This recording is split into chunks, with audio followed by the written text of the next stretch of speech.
અરે ચંદન, પછી બિંદુએ હા કઈ કે ના? વિનોદ અહીં થોડા દિવસો માટે જ આવ્યો છે, એટલા માટે જલ્દી નિર્ણય લેવો પડે તેમ છે. ભારતીબેન, બિંદુના ભાઈ ના આવે ત્યાં સુધી નિર્ણય લેવો મુશ્કેલ છે. જેવી તમારી મરજી.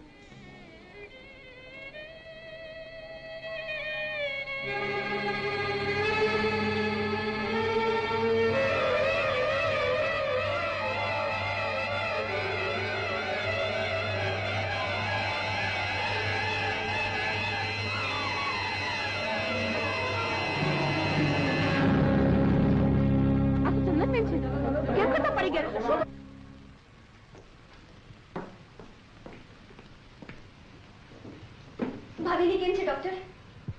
અમે ચંદનબેનને તો બચાવી શક્યા, પણ અફસોસની વાત છે કે આવનાર બાળકને અમે ન બચાવી શક્યા. ભગવાન, શું કર્યું?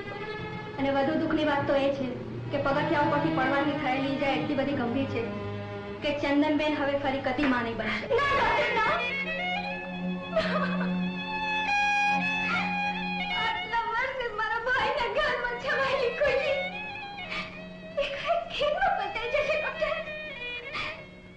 કેટલા રાજી હતા ભાઈ ભાભી અમારે.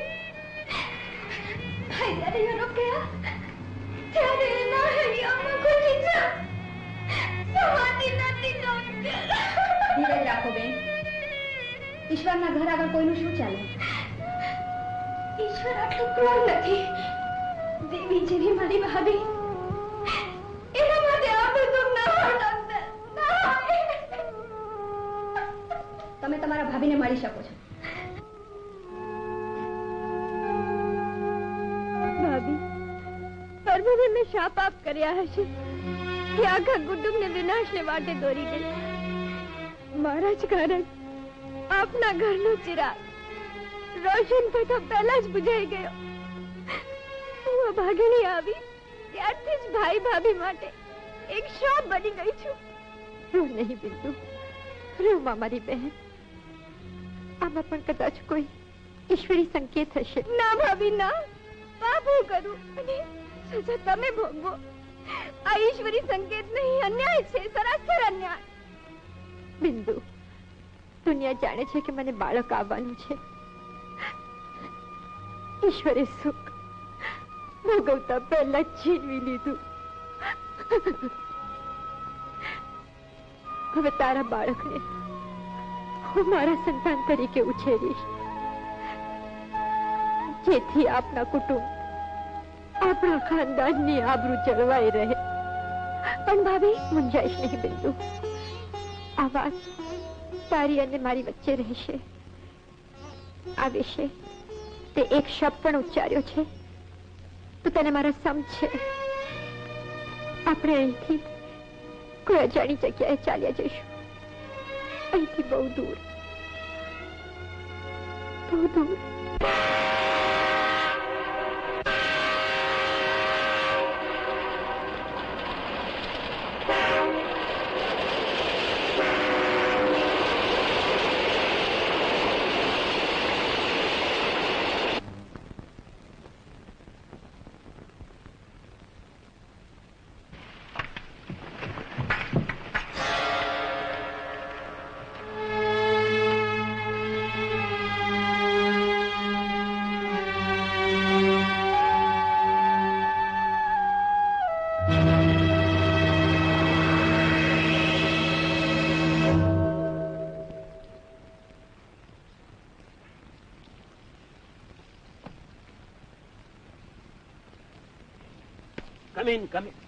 જય સાહેબ, આ વખતે કઈ બીજી પર્સ લાવ્યા છો કે શું? હે ના યાર, હું તો 3-4 વાર આવી ગયો, પણ તારા ભાઈ સાહેબ દેખાતા નથી. તો બહાર ગામ ગયા છે તો ક્યાંથી દેખાય? ક્યારે આવશે?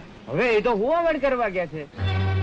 હુવાવડ કરવા જાય તો થોડો વખત તો લાગે ને, અને હુવાવડ પત્યા પછી થોડો વખત આરામ કરશે ને પછી આવશે. આ તો ડિલિવરી છે, પિકનિક થોડી છે કે મોર્નિંગ ગોન ને ઇવનિંગ રિટર્ન. હે, આ તો હુવાવડ છે. હા, એટલે વાર તો લાગે ને.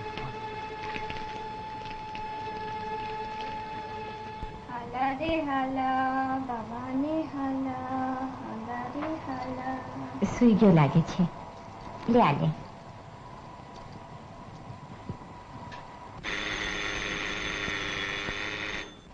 અત્યારે કોણ હશે? હું જઉં છું.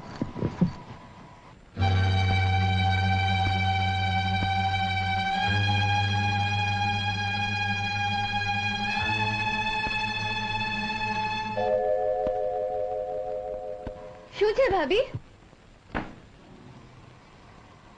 કાગળ. અહીંયા કોનો કાગળ આવ્યો? કોણ જાણે, કોઈ માણસ નાખી ગયો. કોનો કાગળ છે ભાભી? પંકજનો. પંકજનો? એ પાપીને કઈ રીતે ખબર પડી કે આપણે અહીંયા છીએ?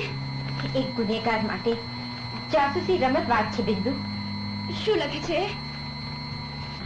ચંદન શેઠાણી, મેં તને એક વેળા ચેતવી હતી કે તે મારી આડે દિવાલ બનવાની કોશિશ કરી છે તો હું તારા સુખની સેજમાં અંગાર ભરી દઈશ. હવે મેં એટલા અંગાર એકઠા કર્યા છે જે તારી દુનિયામાં આગ ચાંપવા પૂરતા છે. તારા પૈસાદાર પતિદેવ પાછા પધારે એટલી જ વાર છે. બિંદુની ચિઠ્ઠીથી મને જાણ થઈ ચૂકી છે કે એ મારા બાળકની માં બનવાની છે. એ બાળક મારું છે કે બીજા કોઈનું તેની શી ખાતરી? પણ તપાસ કરતા એ વાતની ખાતરી થઈ ચૂકી છે. તું તારું બાળક ગુમાવી બેઠી છે.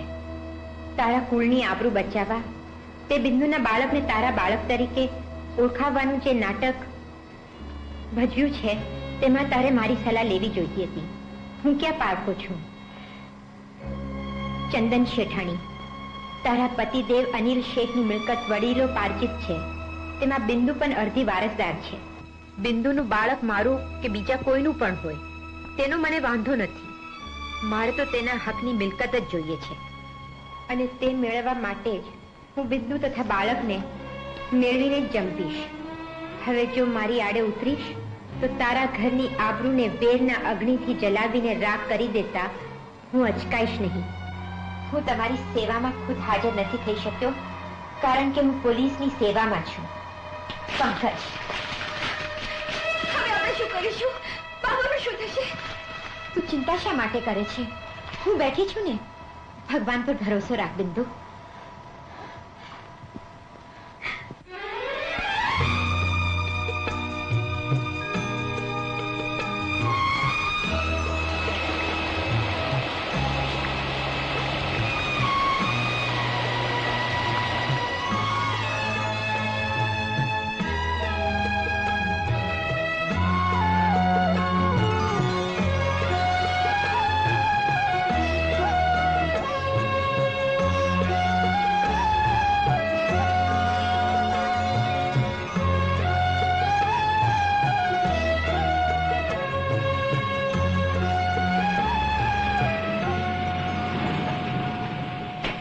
છોટુ, એ છોટુ! અરે શેઠ સાહેબ તમે ક્યાંથી આટલા વેલા? તમારી ફ્લાઇટ તો રાતે 9 વાગે આવવાની હતી. હું અર્લી ફ્લાઇટ થી આવી ગયો. તું સામાન ઉતાર. ચંદન ક્યાં છે? વાહ વાહ વાહ વાહ! મારા રાજા આવી ગયા, ઘરના રાજા આવી ગયા. હવે તો ઘર ભર્યું ભર્યું લાગશે. જોયફુલ, હાઉસફુલ, બધું ફૂલમ ફૂલ. એ ડ્રાઈવર, તારી ડિંકી ખોલ બાપા. Open the game. Chandan! Chandan! મારા રાજા બેટા. Hello young man, my handsome little son. આવી ગયા તમે?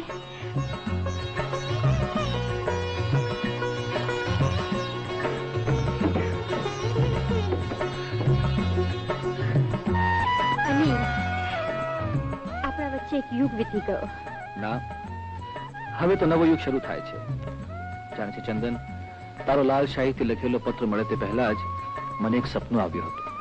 શું? કે તે મને રોપાળો વારસદાર આપ્યો છે. કેમ છો ભાઈ? અરે બિંદુ, તું ફૈબા બની છે. બાબુનું કઈ નામ પાડ્યું કે નહીં? તમારા આવ્યા સિવાય શી રીતે પાડું? ઓહો હો હો, મિસ્ટર નો નેમ. ઓય મિસ્ટર નો નેમ, હું તારા માટે રમકડા લાવ્યો છું. રમકડા તો હું પણ લઈ આવ્યો છું.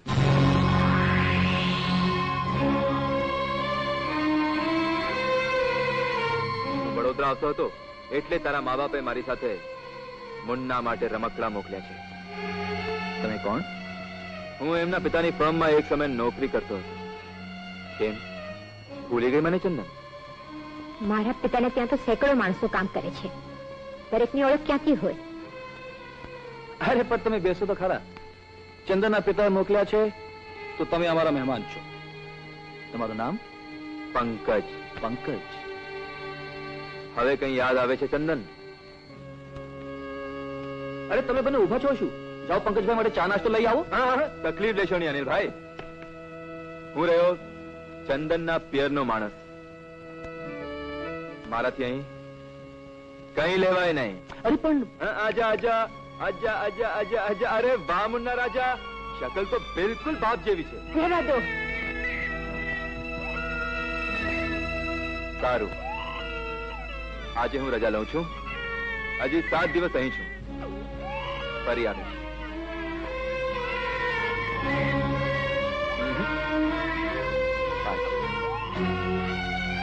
કમાલ છે. Very funny person. હવે તમે એનો વિચાર છોડી દો. ચાલો જલ્દી હાથ મોઢું ધોઈ લો. હું નાસ્તો તૈયાર કરું છું. આવું છું. ચાલ બિંદુ. અરે રે રે રે રે રે રે રે રે. રડ નહીં, રડ નહીં, રડ નહીં. જો જો જો તારા નાના નાની એ શું મોકલ્યો છે. જો જો જો જો જો જો જો.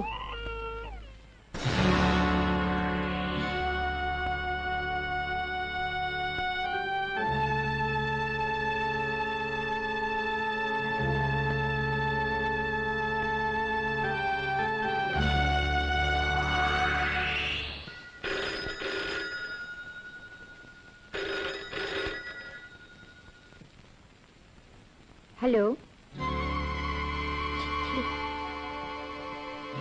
કોની ચિઠ્ઠી?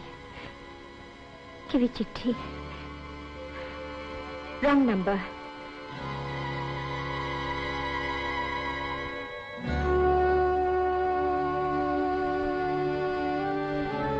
કોનો ફોન હતો? Wrong number. ઓહો, કાલની પાર્ટીની તૈયારી થઈ ગઈ? હા,